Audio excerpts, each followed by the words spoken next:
እንዴት ናችሁ? ቀለም አካዳሚ በሌላ ቪዲዮ ተመልሷል። 2.7 የ12ኛ ክፍል ጂኦግራፊ ዩኒቱን ማለት ነው።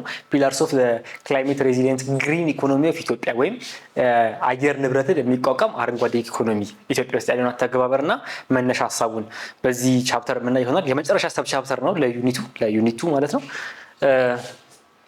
እዚህ ቻፕተር ስንጨርስ we will evaluate the pillars ወይም ይሄ የአየር ንብረት ለውጥን የሚቋቋም የኢኮኖሚ አረንጓዴ ኢኮኖሚ የሚለው ማዕዘኖቹ ወይም ደግሞ የቆመባቸው ፒላሮች የቆመባቸው ምሰሶዎች ምን ምንድናቸው የሚለውን የምናየው ይሆናል በዚህ ዩኒት። ሌትስ ጎ። የኢትዮጵያ ሲአርጂ የሚባለው ወይም ክላይሜት ሬዚሊየንት ግሪን ኢኮኖሚ ማለት ነው። ኦኬ ክላይሜት ሬዚሊየንት ግሪን ኢኮኖሚ የአየር ንብረትን የሚቋቋም አረንጓዴ ኢኮኖሚ። ይሄ ፕላን 2011 ላይ ነው የመጣው። መጽሐፎቹ ለምን እንደማይጠቅሱ አላውቅም። 2011 ላይ ነው ይሄ ሀሳብ ኢንትሮዲዩስ የተደረገው። ይሄንን ፖሊሲ መተግበር የተጀመረው አላማው ምንድነው? ዴቨሎፕመንት እና ሰስቴናቢሊቲን ማምጣት ነው። ኦኬ ብዙ ነገር ሲሰማ በዚህ ቅርብ ዓመታት ትሰማላችሁ። ስለ ልማት ሲወራ ሁልጊዜም ስለ ዘላቂነት ይወራል አብሮ። አሁን ማድረግ ብቻ ሳይሆን ሰስቴናብልስ ነው ወይ? አሁን ያመጣነው ለውጥ፣ አሁን ያመጣነው እድገት፣ አሁን ያመጣነው መሻሻል ዘላቂ ነው ወይ? ኦኬ ዛሬ አሻሽለ ነው ከተወሰነ ዓመታት ከዛ ተመልሰን የምንመጣበት አይነት ከሆነ ጥሩ አይደለም። ስለዚህ የምናመጣው ዴቨሎፕመንት ኦኬ ቀጣይነት አለው ወይ የሚለውን እርግጠኛ መሆን ይፈልጋል። this is አንድ በጣም ትልቅ የሆነ ማይንድ ሴት ለውጥ ሰስቴናቢሊቲ በተለይ ከፓሪስ ስምምነት በኋላ የመጣ ነው። ሴክቶራል አፕሮችን ይከተላል የኢትዮጵያ ሲአርጂ። ምንድነው እሱ? ሴክቶራል ሪፎርም ወይም ሴክቶራል አፕሮች የምንባለው አግሪካልቸር ላይ ይሄን እናደርጋለሁ፣ ኢንዱስትሪ ላይ ይሄን እናደርጋለሁ፣ እዚህ ላይ ይሄን እናደርጋለሁ፣ እዚህ ላይ ይሄን እናደርጋለሁ ብሎ ከፋፍሎ ያስቀምጣቸዋል። 4 ፒላሮች አሉት። በኋላ እናያቸዋለን። ሴክቶራል አፕሮች የሚባለው እሱ ነው። ከፋፍሎ በሴክተር ከፋፍሎ ነው እቅዶችን የሚያስቀምጠው። አንደኛው ኢትዮጵያን በ2025 መካከለኛ ገቢ ካላቸው ሀገራት ተርታ ማሰለፍ የሚል አንድ እቅድ አለው። አላውቅም እንግዲህ ለጊዜው በአበሻ ይሁን በፈረንጅ ዓመተ ምህረት 2025 በፈረንጅ ከሆነ አበቃ ሞተ ነገሩ። በአበሻ ከሆነ ተስፋ አለን። ሌትስ ጊቭ ዘም ዘ ቤኔፊት ኦፍ ዳውት እና በአበሻ ነው በል ይሄ ነገር የተወሰነ ጊዜ አለን። ኦኬ ይሄንን እቅድ የምናሳካበት። በፈረንጅ ከሆነ ግን አበቃ ወይ ኦልሬዲ የሚድል ኢንካም ሀገር አይደለም። መካከለኛ ገቢ ካላቸው ሀገራት ተርታ አልተሰለፍም ለጊዜው። ግን የሲአርጂ እቅድ ይሄ ነው።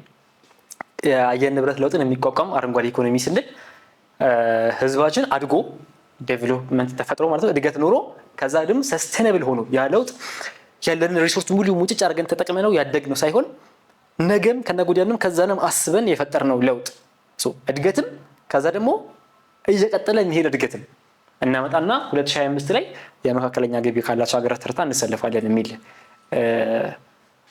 እቅድ ነበረ የሲአርጂ። 4 ፒላሮች አሉት። የመጀመሪያው ፒላር ኢዝ አግሪካልቸር ሴክቶራል አፕሮች አለው ብለናል አይደል? ሴክቶራል አፕሮች አንደኛው በሴክተር ከፋፍሎት አግሪካልቸር ላይ ያተኩራል። አግሪካልቸር ላይ ኢምፕሩቪንግ ክሮፕ ኤንድ ላይቭ ስቶክ ወይም የቀንድ ከብቶችን ላይቭ ስቶክ እና ክሮፕ ሰብልን የሰብል ፕሮዳክሽን ፕራክቲሶችን ምርትና ምርታማነት ብዙ ጊዜ ይባላል። የምርታችን መጠን እና ደግሞ የምርታማነታችንን መጠን ፕሮዳክሽን ኤንድ ፕሮዳክቲቪቲ የሚባለው ማለት ነው። እሱን ማሳደግ በዛ ሃየር ፋርመር ኢንካም የገበሬዎቻችን ገቢ ከእጅ ወደ አፍ እንዳይሆን እና ሁልጊዜም በቋሚነት የተሻለ ኑሮ ያላቸው የተሻለ ህይወት የሚኖሩ ኢኮኖሚው ላይም ሲግኒፊካንት የሆነ ጥቅም የሚያመጡ የማህበረሰብ ክፍል እንዲሆኑ ሃየር ፋርመር ኢንካም ኤንድ ፉድ ሴኩሪቲ የሚባለው የምግብ ዋስትናችንን ማረጋገጥ የሚባለው ማለት ነው። ይሄ ማለት አንድ ሀገር በቂ የሚያመርተው ምግብ ይበቃዋል ወይ ነው። በአመት ውስጥ ያለው ህዝብ የሚበላው ምግብ መጠን አለ፣ የሚያመርተው ደግሞ አለ። የምግቡ መጠን የሚመረተው በቂ ካልሆነ የፉድ ሴኩሪቲ አልተረጋገጠም። ኢትዮጵያ እና ብቻ አይደለችም፣ ሌሎችም ብዙ ድሃ ሀገራት ሌላውን ተውት፣ they don't have food security። አገር ውስጥ የሚመረተው ምርት አይበቃም ህዝቡን ለመመገብ። ሌላው ነገር ተውት።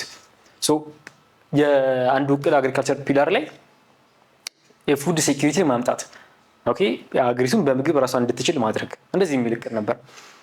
በ2025ም የዓለም ምንድነው መካከለኛ ገቢም ተብለን ነበር።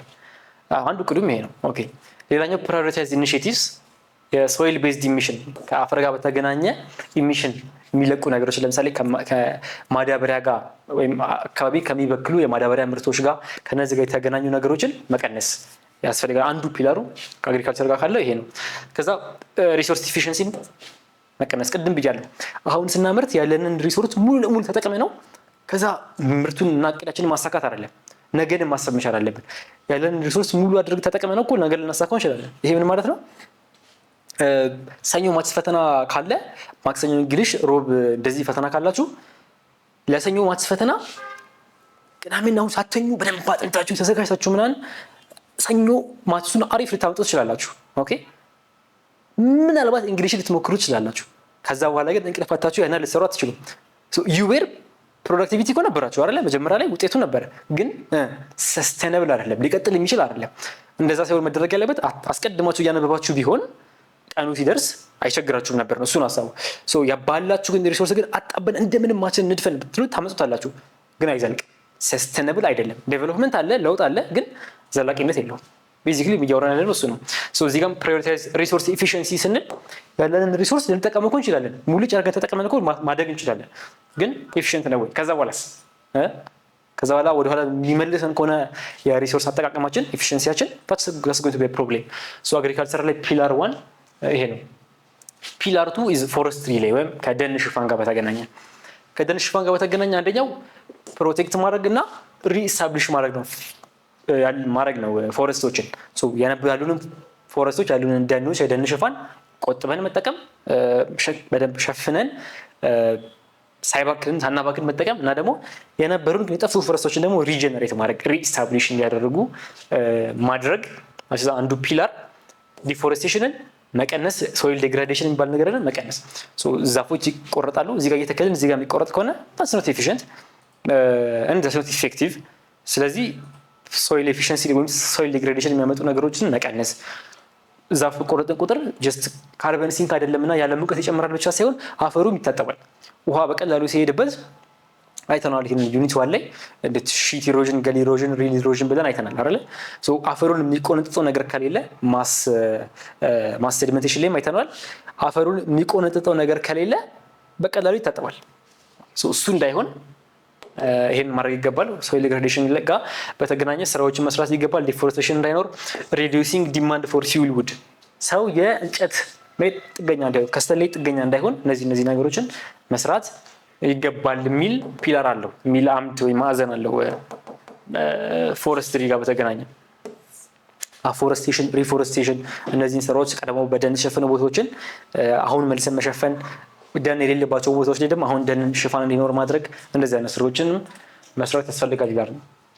ክላይሜት ሬዚሊየንት ግሪን ኢኮኖሚ ኦፍ ኢትዮጵያ። ሌላኛው ሪኒዌብል ኤነርጂ ነው ወይም ታዳሽ ኃይል የሚባለው ማለት ነው። ታዳሽ ኃይል ስንል የሚታደስ ተጠቅመ ነው የማያልቅ መልሶ ራሱን ሪጀነሬት ማድረግ የሚችል። ለምሳሌ ኤሌክትሪሲቲ በውሃ ነው የሚሰራው። ስለዚህ አንድ ግድብ ተርባይኑ ውሃው እየመጣ ይሄዳል፣ ሌላ ውሃ ይመጣል፣ እሱም ይመጣል፣ አያልቅም። ውሃውን ኮንሱም አያደርገውም አይደለ? ውሃውን እንደ አንድ ሚንስ ነው የሚጠቀመው። ከዛ ግን ውሃው አልፎ ይሄዳል፣ አያልቅም። የንፋስ ኃይል ለምሳሌ የንፋስ ኃይል ማመንጫ አሸጎዳ ላይ ትግራይ ክልል አሸጎዳ የሚባል አለ። ከመቀሌ አቅራቢያ ያለ ቦታ ነው። እሱ ቦታ የንፋስ ኃይል የሚያመነጨው ንፋስ አስሎንጋስ ዴሪስ ንፋስ ኃይል ይመነጫል። ንፋሱ አያልቅም። በማመንጨታችን ምክንያት አያልቅም። ንፋስ ላይኖር ይችላል የሆነ ጊዜ፣ አዎ። ግን ንፋሱ የማይኖረው ኤሌክትሪክ ስላመነጨንበት አይደለም አይደለ? ኤሌክትሪኩ ንፋሱን አይጨርሰውም። ኤሌክትሪክ ማመንጨታችን ንፋሱን አይቀንሰውም። እሱ ነው። ባዮጋዝ መጠቀም፣ እንደዚህ አይነት ነገሮችም ሌሎች አማራጮች ናቸው። ዶሜስቲክ ኤንድ ሪጂናል ማርኬቶችን ደግሞ ሰርቭ ማድረግ መቻል በሪኒዌብል ኤነርጂ።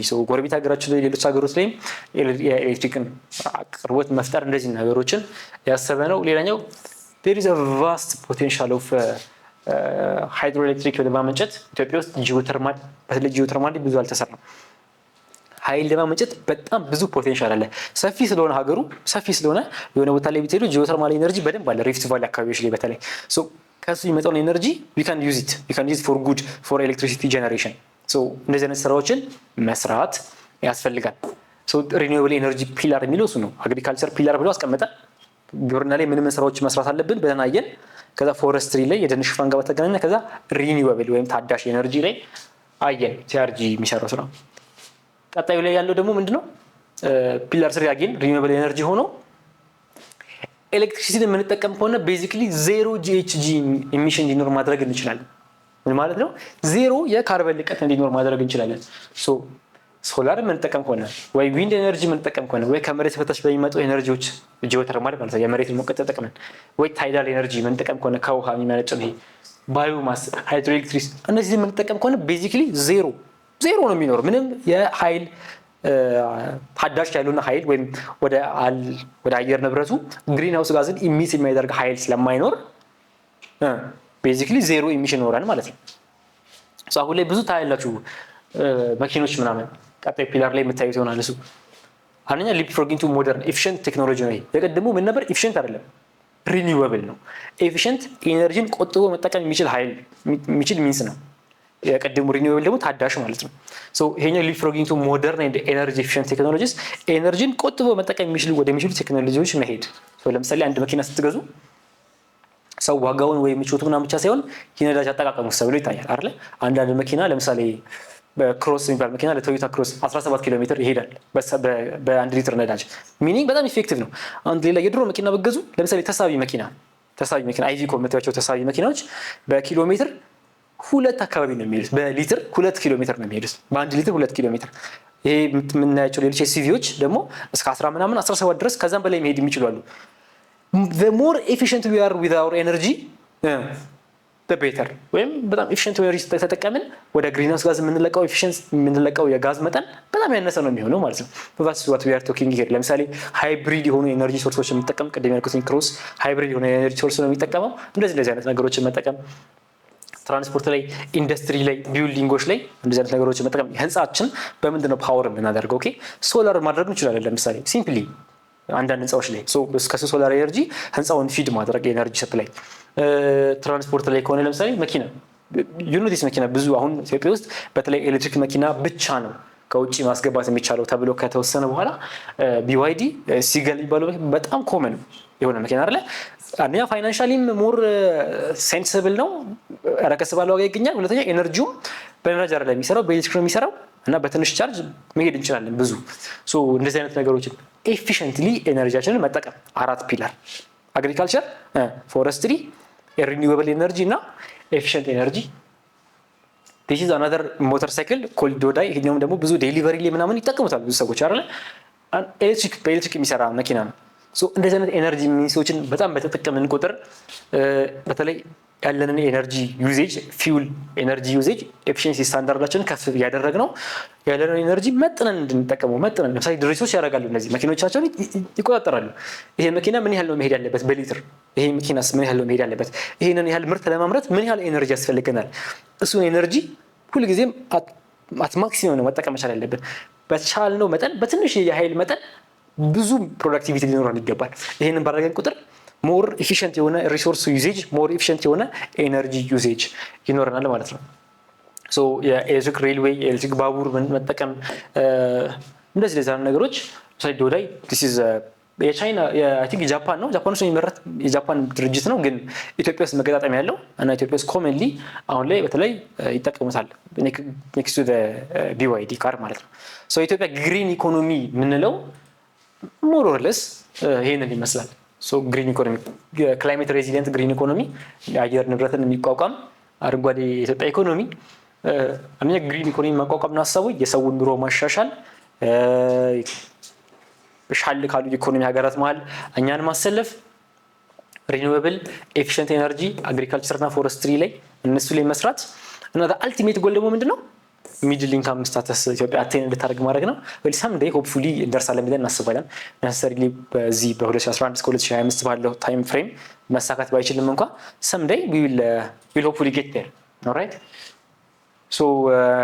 እስካሁን ዩኒቱን አይተናል። ብዙ ሀሳቦችን ክላይሜት ቼንጅ ጋር በተገናኙ ከዓለም ጀምረን እንደ ኮንሰፕት ምንድነው፣ ትሬንዱ ምንድነው፣ ኢምፓክቱ ኮንሲኩዌንሱ ምንድነው፣ ከዛ የነበሩ ኮንፈረንሶችን ሙሉ አየን። ከዛ ደግሞ ሚቲጌሽን እና አዳፕቴሽን ብለን ብዙ አማራጮችን አየን። መጨረሻ ደግሞ ስለ ኢትዮጵያ መተን ሲአርጂ ምንድነው፣ ሲአርጂ ክላይሜት ሬዚሊየንት ግሪን ኢኮኖሚ ምንድነው የሚለውን እና 4ቱን ፒላሮች ማየት ይችላል። ቀጣይ የምንገናኘው በናቹራል ሪሶርስ በምናይበት ዩኒት 3 ነው የሚሆነው። It's been a pleasure having you. If you have any questions on the unit ማለት ነው, on the sub chapters and on the whole unit, you can shoot the questions on the comment section. we will be pleased to answer your questions. So yeah, it's been a pleasure having you here. I'm off.